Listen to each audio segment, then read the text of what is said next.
സുഹൈൽ എന്ന് പറയുന്നത് കല്യാണ വീടുകളിൽ ഒപ്പന നടത്തുന്ന ആളാണ്. അതിൽ ഒരു കുട്ടിക്ക് മാത്രം ഹയസ്റ്റ് പോയിന്റ്, ബാക്കി എല്ലാവർക്കും എ ഗ്രേഡ്. അത്രയും സ്കൂളിലായിരുന്നാലും നിന്ന് പ്രാക്ടീസ് ചെയ്ത് വരുന്ന കൊച്ചുങ്ങളാണ്. നമ്മൾ മത്സരിക്കും, പക്ഷെ നമുക്കൊരു ഉറപ്പ് തരണം.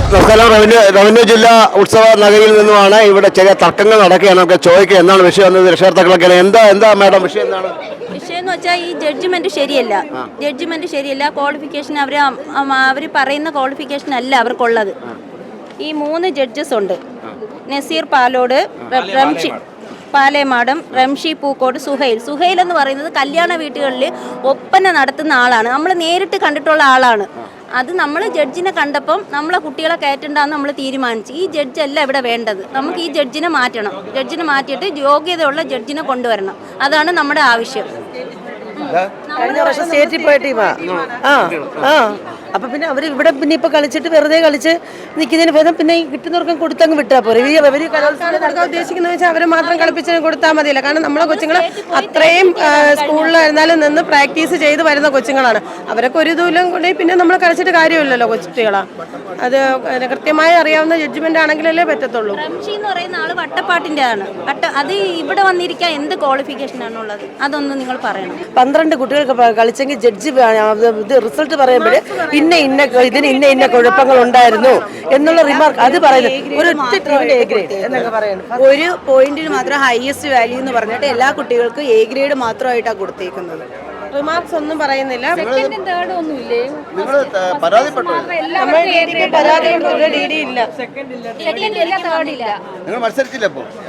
UP കുട്ടികൾ മത്സരിച്ചു. ഹൈസ്കൂളുകാർ 12 പേരാ മത്സരിച്ചത്. അതിൽ ഒരു കുട്ടിക്ക് മാത്രം ഹയസ്റ്റ് പോയിന്റ്, ബാക്കി എല്ലാവർക്കും എ ഗ്രേഡ്. കളിക്കാത്ത കുട്ടികൾക്ക് ഒരേ പരിഗണനയാണ് കൊടുത്തേക്കുന്നത്. രാവിലെ നമ്മൾ അറിയിച്ചായിരുന്നു. രാവിലെ അവരുടെ നമ്മൾ സംഘാടകർക്ക് പറഞ്ഞായിരുന്നു ഇത് പറ്റത്തില്ല, ഈ ജഡ്ജ് വെച്ചുകൊണ്ട് നമുക്ക് കളി നടത്താൻ പറ്റത്തില്ല. അപ്പോൾ UP നമ്മൾ കോട്ടയം വിചാരിച്ചു. പക്ഷേ HS നമുക്ക് കയറ്റാന്ന് വെച്ചാൽ മാസങ്ങളോളമുള്ള നമ്മളെ കഷ്ടപ്പാടാണ്.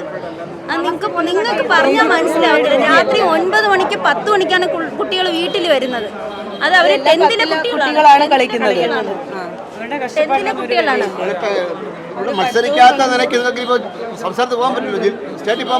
നമ്മൾ മത്സരിക്കും, പക്ഷെ നമുക്കൊരു ഉറപ്പ് തരണം. എന്താണ് ഈ വിധി കേട്ടപ്പോൾ നമ്മൾ മത്സരിച്ചാലും നമുക്ക് കിട്ടത്തില്ല എന്ന് ഉറപ്പാണ്.